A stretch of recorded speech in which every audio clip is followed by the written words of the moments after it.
कुछ वर्ड्स ऐसे होते हैं जिसे हम ऑलवेज या मोर ऑफन ज़्यादा प्रोनाउंस गलत करते हैं, उसे हम गलत तरीके से प्रोनाउंस करते आ रहे हैं। क्यों? क्योंकि हमें पता नहीं है एक्चुअली कि उसे प्रोनाउंस कैसे किया जाता है।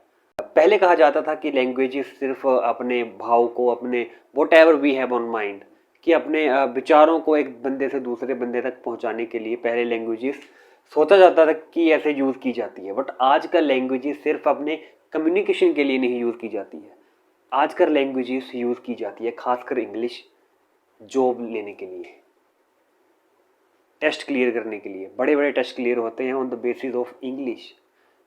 और आप अगर प्रोनाउंस ही नहीं कर पा रहे हैं कि कोई वर्ड की प्रोनाउंसिएशन क्या है, तो you are gonna be out of a job. Sometimes बहुत ही काबिल बच्चे, बहुत ही काबिल जो इंडिविजुअल्स है, just because they can't speak English well, they are kicked out of the job, उन्हें जॉब नहीं मिलती। और इसीलिए आपको अच्छी प्रोनाउंसिएशन किसी की प्योर प्रोनाउंसिएशन आनी ही चाहिए। तो मेरे पास कुछ ऐसे वर्ड्स हैं जिसे हम यूजुअली कई लोग गलत प्रोनाउंस करते आ रहे हैं। आज हम उनकी असली प्रोनाउंसिएशन है, जो उसकी करेक्ट प्रोनाउंसिएशन है, वो आपको बताएंगे। सबसे पहले ये वर्ड है, आपको लगता होगा कि मैं इसे अच्छा ही प्रोनाउंस करता हूँ, ठीक तरीके से प्रोनाउंस करता रहा हूँगा, पर ये आप ब्रेकफास्ट बोलते होंगे, ये है ब्रेकफास्ट। इसे हम प्रोनाउंस करते हैं, इसे करेक्ट वे है प्रोनाउंस करने का ब्रेकफास्ट, और इसे ब्रेकफास्ट करना कहना गलत है। और ये वाला है गार्बेज, या हम इसे गार्बेज भी बोल सकते हैं। गार्बेज, गार्बेज इसका मतलब है कचरा। थर्ड वर्ड है मोगेज, इसका मतलब है कि गिरवी रखना। किसी चीज़ को अगर कोई लोन लेना हो तो किसी चीज़ को गिरवी रखना, उसे बोलते हैं मोगेज। इसमें हम क्या है, आर को प्रोनाउंस नहीं करते, दिस इज केप्ट साइलेंट, तो उसे क्या प्रोनाउंस किया जाएगा, मोगेज।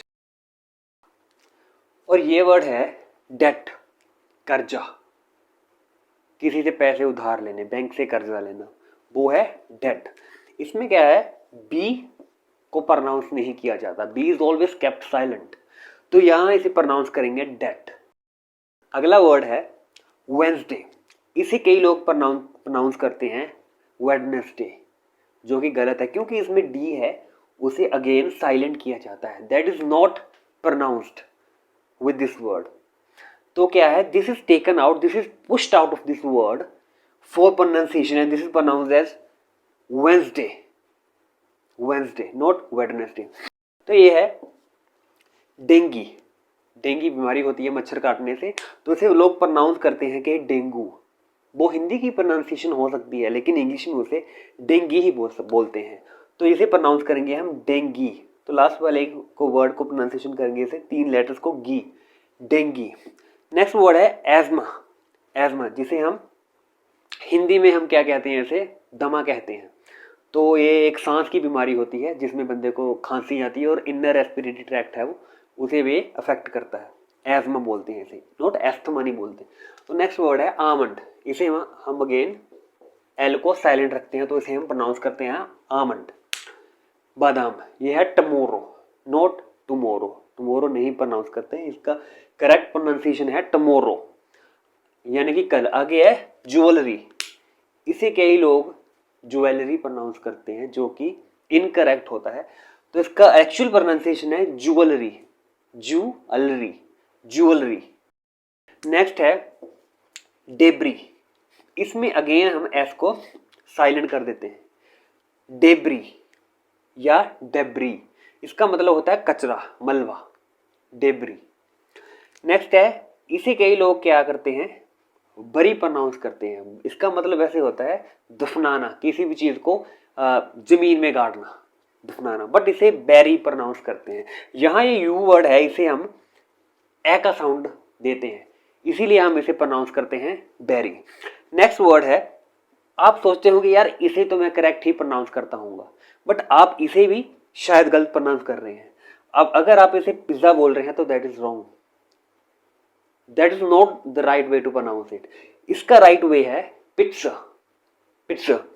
तो अगर हम इसे लिखेंगे तो ऐसे लिखेंगे पिज्जा, तो जो इसमें टी दिखती नहीं है बट हम इसे प्रोनाउंस करना होता है थोड़ा सा टच देके, टी को हम इतना ज्यादा प्रोनाउंस नहीं करेंगे, इसे हम बोलेंगे पिज्जा, पिज्जा। तो Z नहीं प्रोनाउंस करेंगे इसे, इसके S साउंड निकलेगा। ये है प्लम्बर। तो अगेन इसमें बी है वो kept, that is kept silent. इसमें अगेन बी को साइलेंट रखा जाता है। और ये है प्लम्बर, जो कि घर में काम करने आते हैं, नलका या नालियाँ वगैरह की मुरम्मत करने के लिए। तो ये वर्ड है रिसीट। रिसीट अगेन इसमें पी को साइलेंट किया जाता है, इसे पी को साइलेंट किया जाता है, तो ये है रिसीट।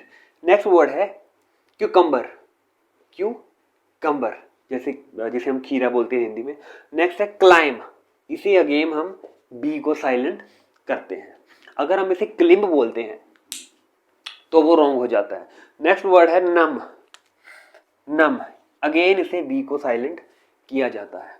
नम नम मतलब है कोई चीज़ सुन्न होना। जैसे कि हमारे बॉडी पार्ट्स, अगर हम बैठे रहे किसी जगह पे ज़्यादा टाइम के लिए, तो उससे क्या आता है, हमारा बॉडी का जो वो पर्टिकुलर पार्ट है वो सुन्न हो जाता है, उसे हम बोलते हैं नम। इसमें बी को साइलेंट किया जाता है। नेक्स्ट वर्ड है स्टमक। स्टमक कई इसे स्टमच बोलते हैं, प्रोनाउंस कर रहे होते हैं, जो कि इनकरेक्ट प्रोनाउंसिएशन है। इसका जो सही प्रोनाउंसिएशन है वो है स्टमक। नेक्स्ट है सलोन। अगर आप इसे सलून प्रोनाउंस कर रहे हो तो that would be wrong. Actual pronunciation is salon. Salon क्या होता है, ऐसा प्लेस होता है जहां आपने बालों को कटाने जाते हो, या जैसे कि स्पा देने जाते हो, स्किन को स्पा देने जाते हो। नेक्स्ट है कॉमेंट।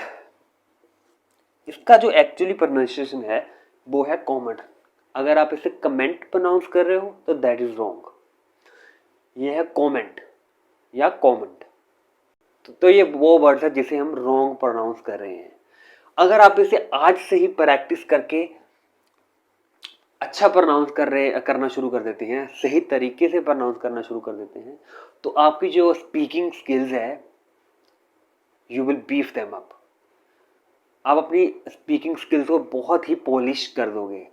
तो maybe you are in with a chance to get a job. Maybe आप एक अच्छी जॉब भी ले सकते हो, not just because of these words. इनके अलावा भी कई वर्ड्स ऐसे होते हैं जिसे हम रॉन्ग प्रोनाउंस करते आ रहे हैं। अगर आप चाहते हैं कि हम ऐसी ही और वीडियोस आपके लिए लेके आएँ, तो hit the like button and comment below कि आप किस पे वीडियोस देखना चाहते हैं। तो आज के वीडियो में इतना ही। Thank you very much.